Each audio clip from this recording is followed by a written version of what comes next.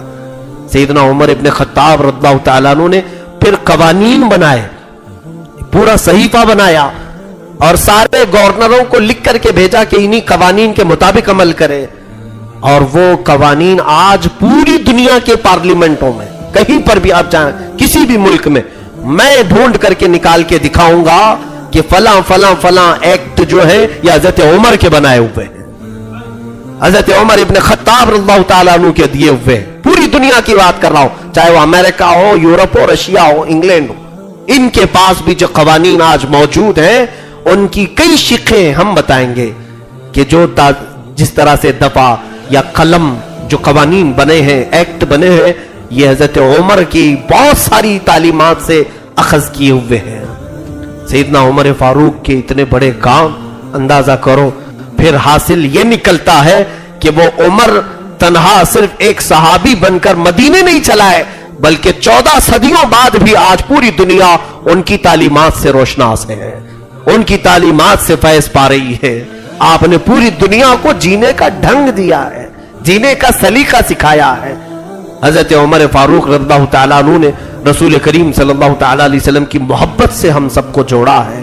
اس کے علاوہ ان کے سیاسی جو معاملات ہیں وہ اپنے الگ ہیں، کیا آپ نے سیاست میں یا خلافت میں جو امور انجام دیے وہ اپنی ایک الگ گفتگو ہے، الگ ٹاپک ہے، لیکن اتنے ہی پر میں اکتفا کروں گا۔ کل میری گفتگو کا خلاصہ، لب لباب، حاصل کلام یہ ہے، ان کے جو ہم غلام تھے تو خلق کے پیشوا رہے، ان سے پھرے جہاں پھرا، پھر آئی کمی وقار میں۔ رسول کریم صلی اللہ علیہ وسلم کے ہو جاؤ عزت تمہاری ہے، اور ان سے پھر جاؤ تو پھر ذلت تمہاری ہے۔ آج ٹھوکروں پر اسی بنیاد پر ہے کہ رسول کریم صلی اللہ علیہ وسلم کی تعلیمات سے دور ہوں۔ آپ حضرت عمر فاروق رضی اللہ تعالیٰ عنہ کے رعب و دبدبے کو سنتے ہیں، اتنی بات نہیں، یہ دنیا کی بات ہوئی، یہ دنیا کی بات ہوئی۔ قیصر و کسریٰ کانپ رہے ہیں، مکہ والے کانپ رہے ہیں، مدینے والے ڈر رہے ہیں، منافقین خوف کھا رہے ہیں، شیطان ڈر رہا ہے، یہ سب واقعات سنے۔ ایک اور آخری بات میں سنا کر کے جاتا ہوں۔ رسول کریم صلی اللہ علیہ وسلم مجلس پاک میں بیٹھے ہیں اور منکر نکیر کا ذکر چل رہا تھا، قبر میں آنے والے فرشتوں کا ذکر چل رہا تھا۔ حضور فرماتے ہیں کہ تمہارے پاس آئیں گے کہ عینانی ازرقانی، حضور نے فرمایا دو نیلی آنکھوں والے، اور ایک حدیث میں اسودانی، بہت کالی کالی آنکھ، کالے کالے چہرے والے۔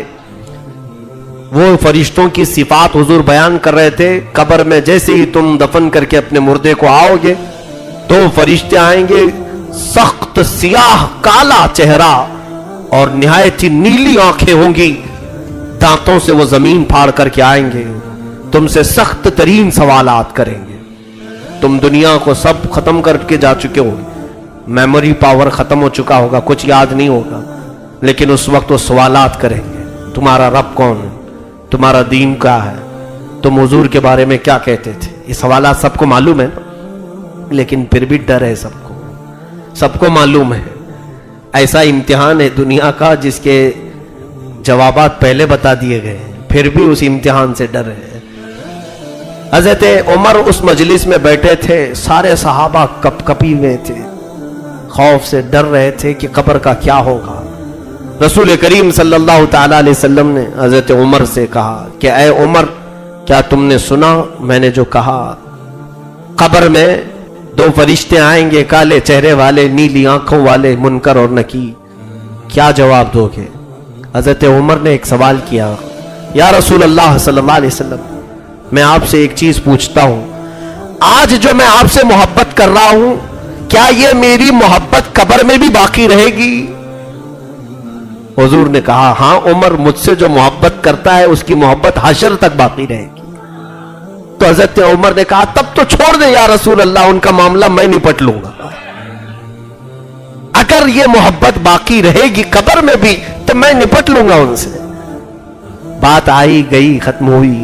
حضرت عمر فاروق رضی اللہ تعالیٰ عنہ کا جب وصال ہوا, آپ کا انتقال ہوا, آپ کے بیٹے عبداللہ ابن عمر یہ فرماتے ہیں اس روایت کو, کئی دنوں کے بعد میں نے اپنے ابا کو خواب میں دیکھا.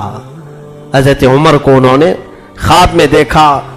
کہا کہ کیسا معاملہ ہوا آپ کے ساتھ؟ کہا اللہ نے بڑی عزت بخشی ہے, رسول کے قدموں میں جو سویا.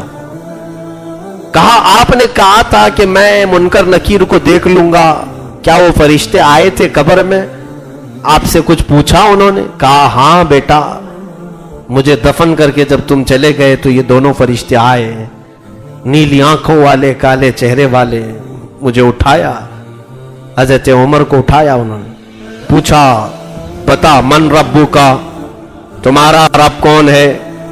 تو بیٹا میں نے ان سے کہا میں بعد میں بتاؤں گا, تم بتاؤ تمہارا رب کون ہے.